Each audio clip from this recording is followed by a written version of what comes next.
Jadi nanti kita kenalan dulu dengan Prodia, lalu juga nanti challenge apa saja sih yang dihadapi oleh Korseknya Prodia gitu ya, dan juga yang berikutnya strategi-strategi apa yang kami lakukan di corporate secretary dalam meng-enhance corporate image dan corporate value, lalu juga breakthrough dan roles apa yang kami ambil sebagai corporate secretary dalam menghadapi challenge tersebut, dan pada akhirnya kita bisa lihat nanti resultnya akan seperti apa. Jadi kami perusahaan yang sudah berdiri kurang lebih 50 tahun yang lalu, tepat di 2023 usia kami 50 tahun. Saat ini sebaran layanan kami ada di seluruh provinsi di Indonesia, di 34 provinsi, di 295 outlet. Dan layanan kami mungkin sebagian besar dari kita mengenalnya sebagai Prodia Lab Clinic ya. Tapi sebetulnya beyond than that kami juga punya layanan-layanan seperti klinik. Di sebelah kiri ini kita bisa lihat ada Prodia Healthcare, itu basisnya layanan klinik. Lalu juga ada Prodia Laboratorium Patologi Anatomik, Prodia Genomics. Jadi kami juga punya layanan genomics yang sudah ada dari 5 tahun yang lalu sebetulnya gitu, pemeriksaan genomik yang ada di Prodia.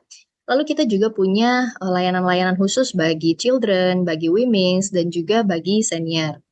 Nah, segmen pelanggan kami sendiri di sini ada walk-in customer. Jadi kalau Bapak Ibu datang ke Prodia secara individu, itu artinya menjadi pelanggan walk-in customer kami. Lalu juga ada dokter referral, corporate client yang pemeriksaan melalui medical check-up. Lalu juga ada external referral. Nah, Prodia sendiri kami adalah satu-satunya lab yang memiliki akreditasi CAP sehingga hasil dari layanan Prodia itu bisa dibawa dan disetarakan dengan hasil-hasil di luar negeri. Prodia sendiri kita adalah Indonesian Healthcare Provider pertama yang juga menerima ISO 27001 terkait information security. Apalagi kita tahu ya, ada regulasi baru terkait perlindungan data pribadi yang itu juga harus kita hadapi nih sebagai Korsek, apa mitigasi yang akan kita lakukan dengan hal-hal tersebut. Nah, ini saya sampaikan juga beberapa challenge atau tantangan yang ada di Prodia ya, setidaknya yang kami hadapi selama beberapa tahun terakhir. Yang pertama, bagaimana kami harus tetap up to date dengan regulasi, dengan perubahan-perubahan yang cukup cepat saat ini, dinamika perubahan regulasi ya, yang sangat relate dengan kami itu misalnya perubahan Omnibus Law di hukum kesehatan. Lalu yang berikutnya juga terkait implementasi Personal Data Protection Law. Itu dua regulasi yang sebetulnya sangat berimpact terhadap bisnis Prodia. Nah, kemudian apalagi sih challenge-nya gitu ya, seperti managing stakeholder expectation, di situ bagaimana kita harus transparan, fast and accurate respon, dan juga informatif. Lalu bagaimana kita navigate globalization, di sini nanti ada kami akan sharing juga bagaimana kami membuat yang namanya sustainability blueprint, itu yang juga breakthrough yang kami lakukan. Karena memang secara global perspektif kita tahu fokus di dunia itu ke arah ESG sudah semakin serius. Begitu juga di Indonesia yang sudah mulai mengarah ke ESG fokus, sehingga perusahaan diharapkan bisa juga sustain dalam berbisnis gitu ya. Lalu tantangan selanjutnya misalnya bagaimana kita memanage risiko sebagai corporate secretary, tentunya kita juga diharapkan bisa menawarkan mitigasi buat perusahaan seperti compliance failure, itu bagaimana memitigasinya. Lalu kalau ada reputation damage, ada cyber security attack, dan juga risiko-risiko terkait sustainability. Lalu yang berikutnya, bagaimana kita sebagai Korsek itu tantangannya adalah enhancing board effectiveness. Kita harus mensupport board dalam decision making supaya juga sesuai atau selaras dengan regulasi yang ada. Dan yang terakhir menurut kami tantangan yang juga tidak kalah pentingnya adalah bagaimana kita maintaining ethical standards. Nah, kalau dari hal-hal atau tantangan yang tadi sudah kami hadapi, ada beberapa strategi yang bisa kita lakukan sebagai corporate secretary, bagaimana kita membangun trust, credibility, dan juga sustainable value creation untuk perusahaan. Yang pertama, tentunya kalau di Prodia kita harus bagaimana memiliki target itu 100% compliance rate to regulation. Jadi governance and compliance oversight itu memang yang namanya comply terhadap regulasi itu mandatory gitu ya. Nah, itu kita tanamkan ke seluruh insan Prodia. Lalu excellence communication itu juga salah satu strategi utama yang harus dimiliki seorang Korsek ya, bagaimana kita menjadi jembatan. Kalau kami sebutnya sebagai engsel ya, engsel antara board of directors, board of commissioners, bahkan juga shareholders dan berbagai stakeholdernya kita. Itu juga dibutuhkan komunikasi yang cukup baik dengan berbagai pihak dengan berbagai kepentingan yang berbeda-beda. Lalu strategi berikutnya adalah ESG optimization. Nah, ini yang cukup berbeda yang kami lakukan di akhir 2023 yang lalu dan kami implement di 2024 ini, yaitu bagaimana kami meng-create sustainability blueprint yang harapannya bisa dipakai oleh Prodia untuk long-term sustainability goals. Jadi kami create sustainability blueprint ini bersama seluruh departemen yang ada di Prodia untuk diturunkan measurement-nya atau inisiatif-inisiatifnya ke setiap KPI individu. Ada 4 pilar besar yang kami ambil dari singkatan nama Prodia. Pilar pertama itu dari Pro, itu Promoting Sustainable Environment. Lalu pilar yang kedua dari D itu Developing GCG. Pilar yang ketiga itu Involving the People. Dan pilar yang berikutnya adalah Advancing Healthcare Services for All. Jadi dari 4 pilar ini kita ingin menurunkan semua aktivitas, semua kegiatan bisnis itu menuju ke sustainable business, sehingga nantinya perusahaan juga bisa menjadi sustainable company. Nah, strategi yang keempat tentunya yang tidak kalah penting adalah crisis management.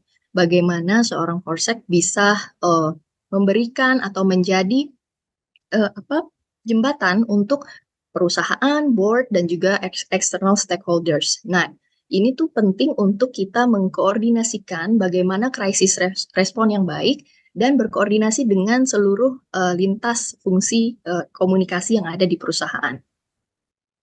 Nah, ini adalah beberapa breakthrough role yang kami lakukan di Prodia dari tim Korsek dan Korpom. Di sini kita melakukan yang pertama ESG optimization dengan pembuatan sustainability blueprint atau ESG roadmap. Di situ kita cukup detail menyampaikan hal-hal apa yang mau kita tuju. Ada 3 fase utama dari sustainability blueprint kami. Jadi fase 1 di 2024 sampai 2025 apa yang akan kita lakukan.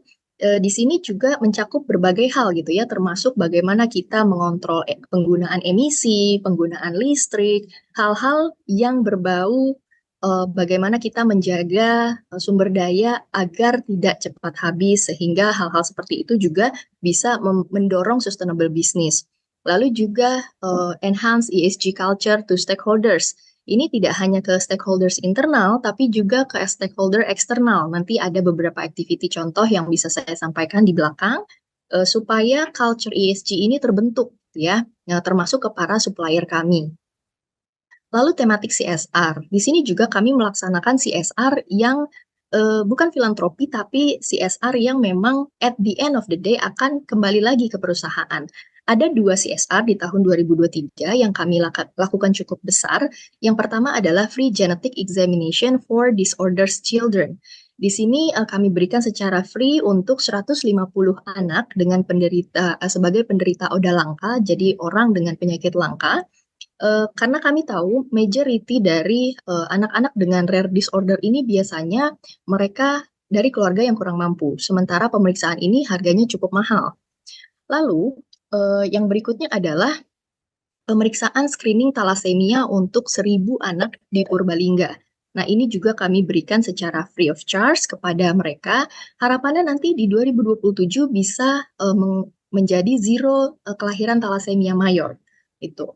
Kemudian breakthrough yang berikutnya adalah communication overhaul. Jadi di sini kami di tahun lalu juga meng-create crisis communication guidelines secara dari hulu sampai ke hilir, dan juga strengthening cross-departmental communication coordination, serta meluncurkan daily healthcare news update. Jadi memang kalau di Prodia itu kita mengenal istilah continuous improvement, jadi selalu setiap dari kita itu di-challenge untuk punya improvement apa lagi sih yang untuk bisa untuk kemajuan perusahaan. Nah, ini secara detailnya bisa saya sampaikan. Contoh dari enhancement ESG culture program, contohnya ESG monthly highlight. Jadi dari corporate secretary dan corporate communication, kami meluncurkan setiap bulan itu infografis highlight untuk insan Prodia yang kami blast ke seluruh karyawan. Harapannya mereka terpapar dengan informasi-informasi seputar ESG yang ringan dan juga mudah dimengerti. Nah, dari ESG Monthly Highlight itu, kita juga keluarkan ESG Monthly Quiz. Jadi semacam sweetenernya juga, supaya mereka tuh mau gitu ya, membaca ESG Highlights-nya, lalu mengikuti kuisnya, dan at the end kami berharap mereka juga bisa implement dalam pekerjaan mereka sehari-hari. Nah, kepada stakeholder eksternal, kami punya yang namanya Supplier Sustainability Questionnaire. Ini juga salah satu bentuk continuous improvement yang kami tawarkan di tahun lalu. Jadi harapannya awareness terhadap ESG tidak hanya di internal Prodia, tapi juga dari supplier-supplier atau vendor yang bekerja sama dengan kami. Dan tidak kalah penting juga adalah form report of gratification atau ini biasanya akan cukup masif terpakai nih di musim-musim sekarang nih seperti Lebaran atau Natal. Nah, itu kita endorse karyawan Prodia untuk membuat laporan kalau mereka menerima misalnya hampers atau hadiah. Di sini juga kita membangun budaya atau nilai transparansi dan objectivity. Jadi kalau misalnya ada vendor yang masih dalam tahap pitching, itu kita harus kembalikan kalau mereka memberikan sesuatu kepada kita untuk menjaga independensi dalam mengambil keputusan. Nah, ini contohnya tadi untuk pemeriksaan yang kepada anak-anak rare disorder sebanyak 150 anak. Ini juga kami menerima rekor muri atas apa yang kami laksanakan ini, karena memang terbanyak di Indonesia. Waktu itu kami menerima penghargaannya pada saat hari ulang tahun kami tepat di usia 50 tahun, diserahkan langsung kepada Bapak Andi Wijaya selaku founder kami dan juga Ibu Dewi Mulyati selaku direktur utama kami.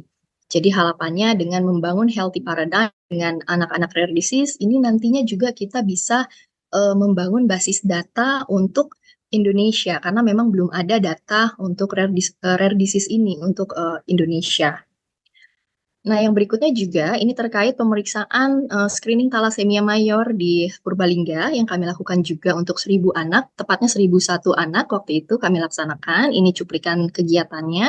Nah, dari 1.001 anak itu ternyata ada 50 anak yang ternyata menderita thalassemia atau sekitar 5%-nya dari kasus yang ada.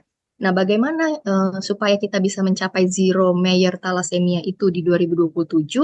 Kami lakukan edukasi kepada si 5% ini. Jadi entah edukasinya berupa pendampingan khusus gitu ya, atau ke sesama mereka kita beritahukan bahwa ada risiko jika menikah ke sesama penderita talasemia. Jadi harapannya dengan edukasi-edukasi seperti itu, perlahan-lahan bekerja sama dengan pemerintah setempat, kita bisa turunkan angka talasemia mayor di Purbalingga. Nah, kemudian breakthrough yang berikutnya adalah tadi terkait bagaimana kita menghandle communication ya, khususnya dengan meng-create crisis communication guideline. Di sini kami berkoordinasi dengan seluruh lini komunikasi yang ada di Prodia. Jadi di Prodia itu ada Corsec, Corporate Communication, ada Marketing Communication, lalu juga ada Customer Experience, Contact Center, Industrial Relation, dan Investor Relation. Ini setidaknya adalah 6 bagian, 6 fungsi yang berkaitan dengan masing-masing stakeholdernya gitu ya, dan ini berhubungan dengan komunikasi. Apa yang kita ciptakan supaya komunikasi kita ini selaras, kami membuat yang namanya semacam log panduan untuk berkomunikasi nih. Jadi semua dari lini komunikasi mengacu ke log tersebut, sehingga kita tahu message-nya akan sama, tapi cara penyampaiannya yang akan disesuaikan dengan masing-masing stakeholder. Nah, dari itu semua, yang paling penting dari crisis communication adalah bagaimana kita melakukan simulasi. Karena kalau guideline saja tanpa simulasi, nanti begitu amit-amit terjadi krisis, kita tetap akan gagap gitu ya. Jadi memang crisis communication ini perlu dilakukan simulasinya dalam penerapan guideline ini.